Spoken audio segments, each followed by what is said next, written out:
너희는 여호와를 만날 만한 때에 찾으라. 가까이 계실 때에 그를 부르라. 악인은 그의 길을, 불의한 자는 그의 생각을 버리고 여호와께로 돌아오라. 그리하면 그가 긍휼히 여기시리라. 우리 하나님께로 돌아오라. 그가 너그럽게 용서하시리라. 우리가 아직 죄인 되었을 때에 그리스도께서 우리를 위하여 죽으심으로 하나님께서 우리에 대한 자기의 사랑을 확증하셨느니라. 그러면 이제 우리가 그의 피로 말미암아 의롭다 하심을 받았으니 더욱 그로 말미암아 진노하심에서 구원을 받을 것이니. 아멘.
나는 전능하신 아버지 하나님 천지의 창조주를 믿습니다.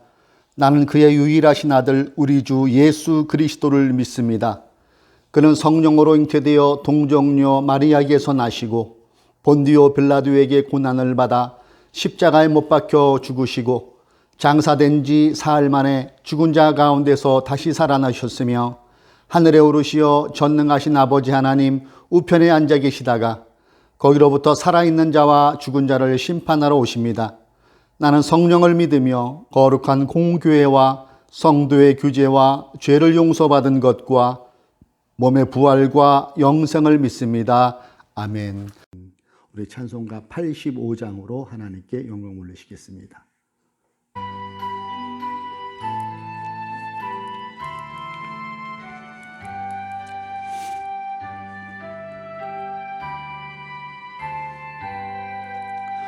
구주를 생각만 해도 이렇게 좋거든.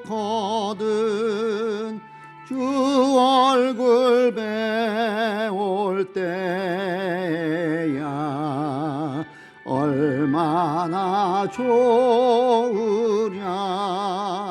만민의 구주 예수의 귀하신 이름은 천지에 있는 이름 중 비할 데 없도다. 참 회개하는 자에게 소망이 되시고 구하고 찾는 자에게 기쁨이 되신다. 예수의 넓은 사랑을 어찌 다 말하랴. 주 사랑 받은 사람만 그 사랑 알도다. 사랑의 구주 예수여, 내 기쁨 되시고 이제로부터 영원히 영광이 되소서.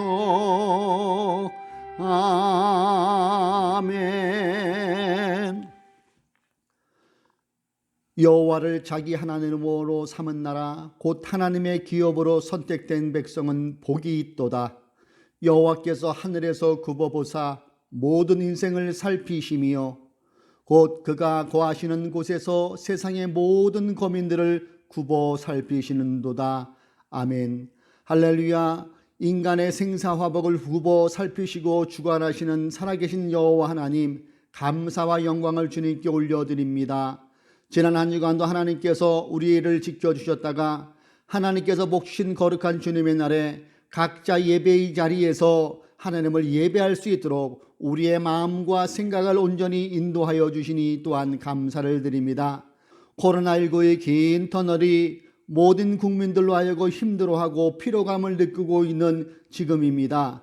바라옵기는 이 코로나가 속히 물러가게 하여 주시고 모든 국민들의 생활이 정상화로 돌아갈 수 있는 그날이 임하게 하여 주옵소서. 온 국민에게 면역이 능력이 생겨서 코로나를 속히 벗어나는 우리 조국 대한민국 되게 하여 주옵소서.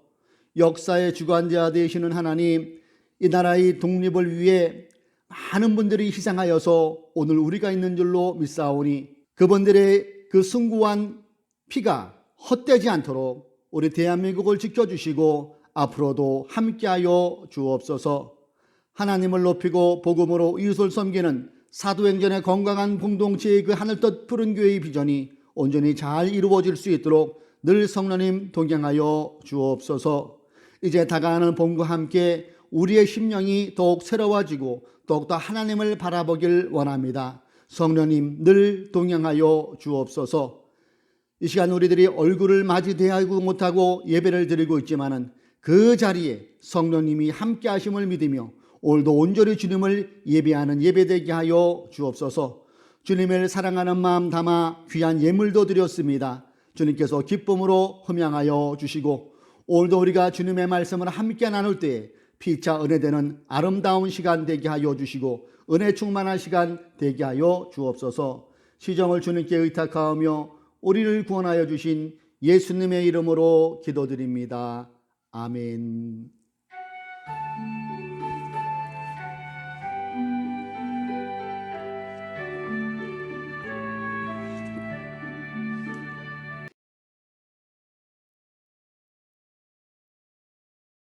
예수께서 또 말씀하셨다. 우리가 하나님의 나라를 어떻게 비길까?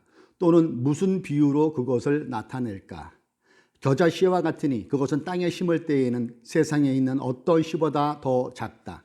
그러나 심고 나면 자라서 어떤 풀보다 더 큰 가지들을 뻗어 공중의 새들이 그 그늘에 깃들 수 있게 된다. 아멘. 이것은 살아계신 주님의 말씀입니다. 본문을 근거로 하여서 겨자씨의 반전 이러한 제목으로 하나님의 말씀을 나눕니다. 조선어깨 사건을 스토리로 삼아서 만들어진 영화가 있었어요. 2019년 1월에 개봉되었죠. 본 분들 많이 계실 것 같아요. 유해진, 윤계상 등이 출연한 이 말모이라는 영화입니다. 이 영화 스토리는 우리말 사용이 금지된 1940년대를 배경으로 찍고 있는데요. 일제에 항거하여서 말과 마음을 모아 우리말 큰 사전을 편찬하는 실화를 바탕으로 하여서 만들어진 영화입니다. 일제가 총칼로 협박했지만 숭고한 뜻을 가진 그들은 돈도 안 되는 우리말을 수집하고 그걸 기록으로 남기려고 자신들의 목숨까지 바쳐서 지켜내는 그러한 장면들이 감동적으로 그려지고 있습니다. 그 당시 대다수가 외면했던 그 일을, 티도 안 나는 그 일을 일제강점기가 길어지니까 변절하는 사람들이 계속 늘어나고 있을 그때에도 그들은 이러한 일들을 감행합니다. 오늘 본문에서 주님께서 비유로 언급하신 이 겨자씨를 읽으면서 저는 이 말모이란 영화를 생각이 떠오르더라고요. 그래, 아무도 알아주지 않는 그 일을 묵묵히 감당하는 그들이야말로 겨자씨와 같은 사람들이 아니었을까, 그런 생각을 저는 개인적으로 해보았습니다. 겨자씨는 작지요. 후 하고 이렇게 불면은 어디로 날아갔는지 찾을 수 없을 정도로 그렇게 작은 게 겨자씨입니다. 이런 겨자씨를 오늘 본문에서 주님은 하나님 나라에 비유하고 있어요. 하나님 나라가 얼마나 크겠습니까? 그런데 그것을 하나님 나라는 겨자씨라고 비유를 하고 계신 거예요. 하나님의 나라는 예수 그리스도께서 이 땅에 오심으로 본격적으로 시작되었고, 예수 그리스도께서 다시 오심으로 하나님 나라는 완성될 것입니다. 교회는 그 사이에서 장차 도래할 하나님의 나라를 이 땅에서 미리 보여주는 곳이지요. 주님께서 하나님 나라를 겨자씨에 비유하셨으니까 교회는 어떠한 곳이어야 될까요? 어떠한 모습이어야 될까요? 그렇죠. 교회는 겨자씨와 같아야 되고 겨자씨와 같은 신자들이 돼야 되겠구나를 생각해 볼 수가 있어요. 오늘 우리가 함께 읽은 본문 31절을 대할 때의 분위기는 희망보다는 절망적인 그런 뉘앙스로 풍겨집니다. 희망 제로. 31절을 같이 봅니다. 겨자씨와 같으니 그것은 땅에 심을 때에는 세상에 있는 어떤 씨보다도 더 작다. 여기에서는 희망이 안 보이는 것 같아요. 근데 32절로 내려가면은 주님은 이 비유 속에서 희망을 읽어냅니다. 32절도 한번 같이 읽어봅니다. 그러나 심고 나면 자라서 어떤 풀보다 더 큰 가지들을 뻗어 공중의 새들이 그 그늘에 깃들 수 있게 된다. 눈에는 안 보일 것 같은 겨자씨지만 그 씨를 심으면 그 씨가 터져서 땅을 뚫고 올라나와 자란다는 거지요. 그리고 거기에서 끝이 아닙니다. 나무처럼 된 겨자씨물에 많은 새들이 깃들 정도로 된다고 주님은 비유해서 말씀하고 계세요. 여러분은 예수님의 겨자씨 비유를 통해서 어떤 생각이 드십니까? 이 겨자씨 비유를 통해서. 저는 이 겨자씨 비유를 묵상하면서 든 생각은 주목받지 못하고 주목해 볼 곳도 없는 우리의 일상이 겨자씨와 같을 수 있겠구나, 이런 생각을 해보았습니다. 그래요? 매일같이 우리는 반복되는 날들을 맞이합니다. 아침에 일어나고 세수하고 직장을 가든 학교를 가든 매일 반복되는, 전혀 새로울 것도 없는 것 같아요. 더군다나 이런저런 코로나 시기에는 사람들 만나기가 꺼려지잖아요. 대부분이 집콕, 방콕을 하고 있는 게 대부분의 우리들의 일상인 것 같아요. 나만의 시간이 처음에는 좋았지만 이 많아지니까 지루하고 또 집콕, 방콕이 피로감을 줄 수도 있겠지요. 겨자씨가 주목받지 못할 정도의 작은 씨였던 것처럼 전혀 주목받지 못하는 우리의 일상들. 그런데 이런 일상이 인생이라는 밭에 뿌려지고 씨앗이 터져 자라면 어떻게 될까요? 마치 자동차 바퀴처럼 매일 반복되는 어제와 오늘. 그런데 여러분 가만 생각해 보세요. 어제와 오늘이 똑같은 것 같지만 아주 똑같지는 않지 않습니까? 엄밀히 따져보면 어제와 오늘은 다른 날입니다. 한 예를 들어볼까요? 온도 어때요? 어제 날씨와 오늘 날씨 미세한 차이일지라도 차이가 있어요. 날아다니는 미세먼지 수치도 다른 게 어제와 오늘입니다. 또 나이가 들어가는 우리 중년 여러분들은 어떨까요? 눈가에 이 잔주름이 어제보다는 오늘 좀 더 생겼을 것 같아요. 그렇죠? 또 이 귀 밑 흰머리가 보여서 안 보일 뿐이지 면밀히 늘어날 수도, 자라났을 수도 있었을 겁니다. 이처럼 똑같은 것 같지만 똑같지 않은 게 우리가 매일 맞이하고 보내는 날들이라는 겁니다. 주목받지 못하는 겨자씨와 티 안 나게 반복되는 일상이 많이 닮아 있다고 여러분 느껴지지 않나요? 겨자씨가 땅에 심어질 때 햇빛과 물이 식물을 자라나게 하는 것처럼 평범한 일상이 우리의 인생밭에 심어지면 자라나게 된다는 것 생각해 보신 적 있으십니까? 사랑하는 교우 여러분, 평범함의 가치를 아는 사람이 지혜로운 사람일 거예요. 평범함의 가치. 저는 이 구약 성경에 이렇게 보면은 그런 지혜로운 여인들 또한 지혜로운 사람들이 많이 등장하는 것을 많이 보게 되는데, 그 중에 지혜로움의 으뜸이 룻이 아닌가 하는 그런 생각을 개인적으로 해본 적이 있어요. 이 룻을 읽어보면은 참 지혜로운 여인이구나 그런 생각을 하곤 합니다. 그는 과부 시어머니 나오미를 따라서 시부모님이 살고 있던 베들레헴으로 돌아옵니다. 그리고 룻 또한 젊은 나이에 남편을 잃었다고 성경은 기록하고 있어요. 그러니까 한마디로 쌍과부예요. 시어머니도 과부, 본인 며느리도 과부. 생각해 보십시오. 대가 끊긴 가문, 폭망한 가문, 재기할 수 없는 희망이라고는 전혀 없는 상황에 직면한 시어머니 나오미와 룻. 오죽하면 나오미가 한탄저로 말하는 그 장면이 룻기 1장 20절과 21절에 나오더라고요. 자, 화면을 보시고요. 제가 읽어볼까요? 나오미가 그들에게 이르되 나를 나오미라 부르지 말고 나를 마라라 부르라. 이는 젖는 자가 나를 심히 괴롭게 하셨음이니라. 내가 풍족하게 나갔더니 여호와께서 내게 비어 돌아오게 하셨느니라. 여호와께서 나를 징벌하셨고 젖는 자가 나를 괴롭게 하셨거늘 너희가 어찌 나를 나오미라 부르라 하느냐. 나오미의 한탄이 느껴집니까? 쫄딱망한 시어머니가 자기 이름이 나오미인데 지금 나오미라 날 부르지 말라는 거예요. 그리고 마라라고 부르라는 겁니다. 나오미의 뜻은 즐거움입니다. 반대로 마라는 괴롭다, 쓰다라는 뜻이에요. 얼마나 그녀의 인생이 힘들었는가를 이 표현에서 우리가 알아볼 수가 있어요. 이런 상황에다가 선민의식이라면 최고로 치는 그 이스라엘 사람들이 모압 출신 여자인 룻을 처음에는 좋은 시선으로 바라보지 않았을 거예요. 자신을 바라보는 동네 사람들의 따가운 시선, 룻이 엄청난 스트레스를 받을 수 있었을 것도 같아요.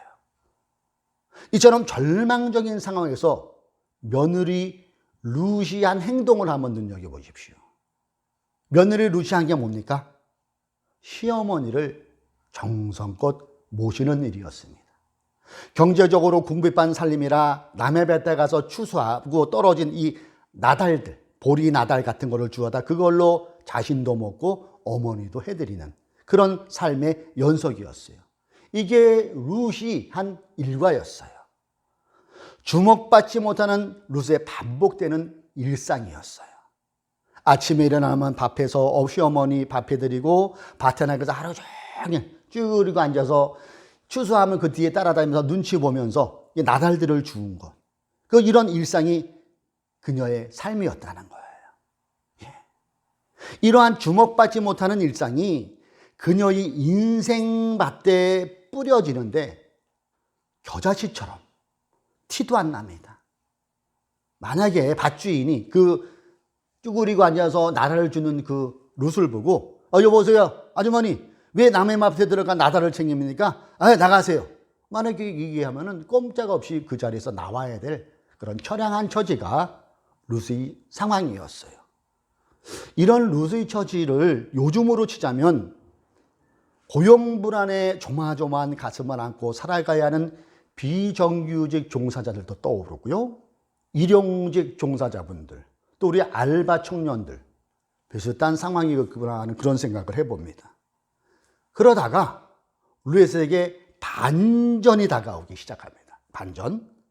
겨자씨가 자라는 것처럼 룻 그녀의 인생 밭에도 씨앗이 터지기 시작한 거예요. 그 땅의 주인이 보아스라는 사람이었는데 이 보아스가 보리 추수하는 자기 밭에 나왔다가 우연히 룻을 보게 돼요. 열심히 나달을 줍는 그 룻이 좀 희한하게 보였는지 하인에게 물어봅니다. 그리고 그 여자가 나오미의 며느리 룻이라는 것을 알게 돼요. 아, 저 여자가 시어머니를 지극정성으로 모시는 그 룻이라는 여자구나. 처음에는 이 이방 여자라고 색안경을 끼고 보던 동네 사람들도 그녀의 한결같은 성실함, 한결같은 소심에 마음이 서서히 녹기 시작했고, 이런 것들이 소문으로 퍼졌고 마침내 보아스의 귀에도 들어왔다는 것이죠. 나중에는 어떻게 됩니까? 룻이 보아스와 재혼을 합니다. 그리고 다윗 왕의 할아버지가 되는 오벳을 룻이 낳게 돼요. 해피엔딩으로 룻기는 끝을 맺습니다. 어때요, 여러분? 제가 이 룻을 얘기했는데 겨자씨와 이렇게 연결되는 거 안 느껴지십니까? 오늘을 살아가는 우리에게 있어서 주님께서 비유로 두신 겨자씨는 무엇일까요? 그럼 겨자씨, 룻처럼 매일 맞이하는 평범함, 주목받지 못하는 일상들, 이것이 우리에게 겨자씨가 될 수 있다는 것 아니겠습니까? 여러분, 똑같이 다가가는 것 같은 하루지만은 그 속에서도 오늘은 내 인생에서 마지막 날의 첫날, 마지막의 첫날이라는 것을 알고 기왕이면 매일 반복되는 것 같은 것들을 성실하게, 진지하게 반복되는 일상을 맞이할 수 있어야 하고 보낼 수 있어야 한다는 것이지요. 그렇습니다. 교회와 신자는 겨자씨같이 살아야 한다는 거예요. 티 안 나지만, 거창하지 않지만 내 인생의 밭에 겨자씨를 심는 삶, 그래서 자라나게 하시는 하나님이 내 겨자씨 같은 삶을 통해서 겨자씨가 자라나 공중의 새들이 그늘에 깃든 것처럼 그 누군가에게 그늘이 되어주는 내가 되는 것이 주님께서 기뻐하시는 이 신자요, 하나님의 영광을 드러내는 교회가 될 수 있다는 것입니다.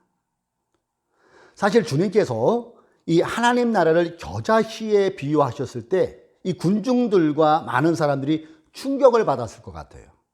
왜냐하면은 이 구약 예언서에 보면은 이 메시아의 그 도래나 이스라엘의 회복이 백향목으로 비유되고 있어요. 에스겔서의 그 장면이 나오더라고요. 에스겔서 17장 22절과 23절입니다.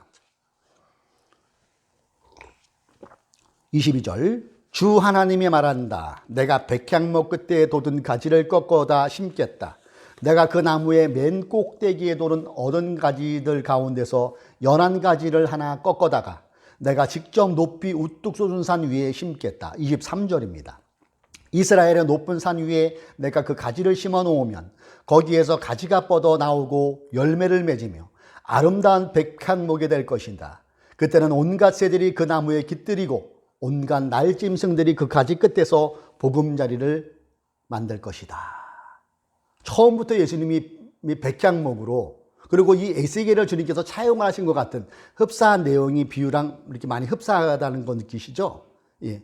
만약에 예수님의 비유가 처음부터 약 20m 정도나 자라는 백향목으로 비유해서는 사람들이 고개를 끄덕끄덕 했을 것 같아요. 근데 겨자씨를 비유를 하시니까 사람들이 좀 멘붕이 오는 그런 상태가 될 수도 있었을 것 같아요. 그러나 여러분, 겨자씨의 반전이 지금도 일어나고 있잖아요. 예수님께서 겨자씨의 비유를 한 2000년이 지난 지금, 갈릴리 나사렛 출신 예수가 설파한 복음이 2000년을 지나는 동안 전 세계 인구의 25%가 기독교 신자가 되었다는 것을 어떻게 누가 알기나 하겠습니까? 겨자씨 같은 복음이 퍼져서 오늘 우리도 그분을 주로 믿으며 하나님을 이 시간 예배하고 있잖아요. 그분의 비유가 현실이 되어버린 거예요. 겨자씨의 엄청난 반전이라는 것입니다. 하늘 덮으는 교회는 지금 4개월째 비대면 예배를 드리고 있습니다. 가뜩이나 성도도 많지 않은데 사실 저 혼자 이렇게 하는 것도 어색한 부분도 없지 않아 있지요. 그러면서 저는 우리 겨자씨 비유를 이렇게 읽고 묵상해 보면서 이 비유를 통해서 다시 한번 소망을 부여잡게 됩니다. 사랑하는 교우 여러분, 일상의 소중함을 놓치지 맙시다. 오늘은 내 인생 마지막 날의 첫날임을 항상 마음에 새겨봅시다. 매일의 소중함을 알아 매일처럼 반복되는 것 같은 일상을 진지하게 맞이하고 의미 있게 보냅시다. 또한 예수 그리스도의 이름으로 모이는 공동체의 교회는 누구나 편히 깃들 수 있는 곳이어야 한다는 것도 기억합시다. 차별 없이 누구나 교회는 올 수가 있고 그곳에서 하나님을 예배하고 그곳에서 평안을 누리고 그 속에서 복음을 만나고 그 속에서 예수를 만나는 곳이 교회라는 것이지요. 다음 소개하는 이 내용은 무라카미 하루키, 일본 작가죠. 무라카미 하루키의 잡문에 나오는 글인데 저는 이 글을 읽으면서 코로나19 시대에, 특별히 코로나를 살아가는 이때의 교회의 모습이 이러해야 되겠구나 하는 것을 느껴봤어요. 잠시 글을 읽어보겠습니다. 소설을 쓴다는 것은 다시 말해 이야기를 만드는 일이라고 생각합니다. 이야기를 만드는 일은 자기만의 방을 만드는 것과 비슷합니다. 방을 마련하고 그것으로 사람들을 불러 편안한 의자에 앉히고 마시는 음료를 내놓고 상대가 그것을 아주 마음에 들게 하는 것, 마치 자기만을 위한 장소인 것처럼 느끼게 하는 것. 무라카미 하루키의 잡문에서 제가 발췌한 겁니다. 저는 이 글을 읽으면서 코로나19 시대의 교회의 모습을 생각해 보았어요. 교회는 장차 이 말 하나님 나라를 미리 보여주는 곳이라고 제가 말씀드렸어요. 예. 하나님 나라는 겨자씨와 같다는 주님의 말씀을 우리가 기억하면서 거창하고 요란한 것보다는 평범 속의 소중함을 깨달아 매일같이 다가오는 일상을 진지하게 의미 있게 맞이하고 보내봅시다. 영화 말모이의 마지막 장면쯤 그때쯤에 이런 장면이 나와요. 처음에는 독립운동을 했던 주인공의 아버지, 그가 변제를 해서 친일파 그리고 중학교 교장이 됩니다. 그리고 아들에게 국어 편찬을 중단하라고 친일로 돌아설 것을 강력하게 강요하죠. 그러면서 그 아버지가, 친일하는 아버지가 아들에게 이렇게 얘기하더라고요. 그땐 조선이 독립될 줄 알았지. 30년이다 30년. 너는 언제 조선이 독립될 것 같으냐? 안 되는 건 안 되는 거다. 평생 그러고 살래? 이렇게 주인공이 얘기를 해요. 친일로 변제는 아버지 물음에 주인공이 이렇게 대답하더라고요. 네, 그럴 겁니다. 그럴수록 더욱 말모이를 만들어야 될 거 아닙니까? 그때 이 아버지가 어이없는 표정을 지면서 아들에게 한마디 하더라고요. 정신 나간 놈. 정신 나간 놈. 그래요? 겨자씨로 살아가는 건 어찌 보면 정신 나간 사람들이 하는 짓으로 보일지도 모릅니다. 그런데 저 정신 나간 것 같은 첫 걸음을 예수님이 떼셨다는 거예요. 그 첫 걸음을 예수님이 시작하셨다는 겁니다. 그리고 이어서 그의 제자들이 그 길을 따라갔고 기독교 2000년 사이의 수많은 우리의 신앙의 선배들이 겨자씨 같은 길을 걸었다는 것입니다. 그리고 이제 우리 차례가 되었다는 것이죠. 코로나19는 지금 교회의 존재 이유를 강하게 묻고 있어요. 내부적으로 외부적으로 교회가 무엇인가를 강하게 도전해오고 있습니다. 코로나19로 시작된 이러한 교회의 존재에 대한 근본적 질문은 백향목처럼 거대한 교회보다는 겨자씨 같은 작은 교회들이 제 역할을 앞으로 해낼 것입니다. 이미 그러한 조짐들이 여기저기에서 감지되고 있음을 느껴요. 규모가 그리 크지 않으면서도 한 100명에서 1명에 이르는 건강하고 작은 교회들, 겨자씨 같은 교회들, 겨자씨 같은 신자들이 여기저기 삼천리 방방곡곡에서 티가 안 나면서도 겨자씨 뿌리가 계속 퍼져나가고 있다는 거예요. 시대 정신을 제대로 읽고 복음의 기반을 둔 겨자씨 같은 교회들, 겨자씨 같은 신자들, 그 속에서 겨자씨의 반전은 반드시 일어날 것을 확신합니다. 물론 펄퍽한 삶에서 언제 겨자씨가 자라서 열매를 맺어요라는 생각 얼마든지 할 수 있지요. 그렇지만 여러분, 독립운동가들을 보세요. 신앙을 지키기 위해 순교한 우리 믿음의 선배들을 보십시오. 이분들이 왜 지금도 앞으로도 받아야 될 이유가 뭘까요?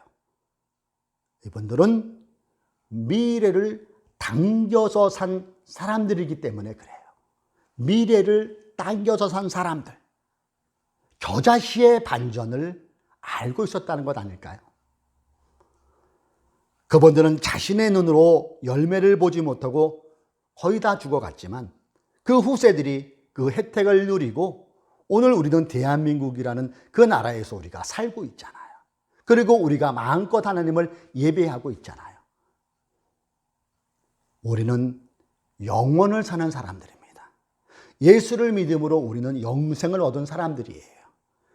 여기가 다가 아니라는 것이죠. 그렇다면 영생을 얻은 사람답게 겨자씨의 반전을 믿고 지금부터라도 우리의 일상을 매일 반복되고 티 안 나는 것 같지만 그러한 일상들을 진지하게 의미를 부여하며 살아갈 이유가 충분히 있다는 것 아니겠습니까? 겨자씨 같은 신자, 겨자씨 같은 교회가 되어 봅시다. 겨자씨의 반전을 믿읍시다. 그리고 소망을 놓지 맙시다. 아멘.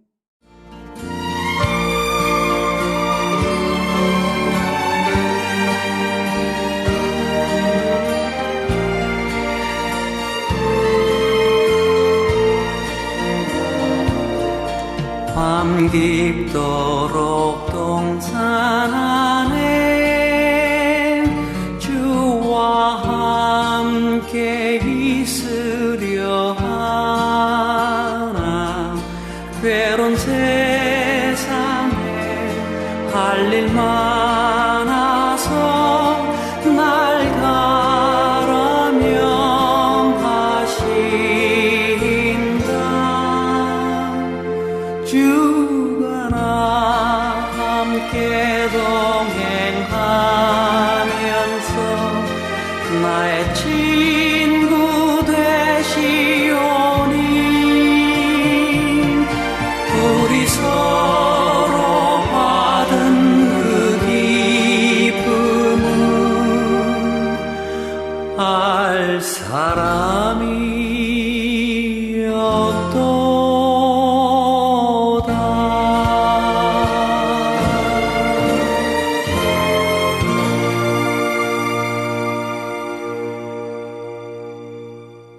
우리 그 자리에서 손을 내밀고 우리 사람이 보이진 않지만 우리 서로를 향한 축복의 선언합시다. 시작. 주 예수 그리스도의 은총과 하나님의 사랑과 성령께서 이루어 주시는 친교가 우리 가운데 영원토록 함께 있기를 주님의 이름으로 축원합니다. 아멘.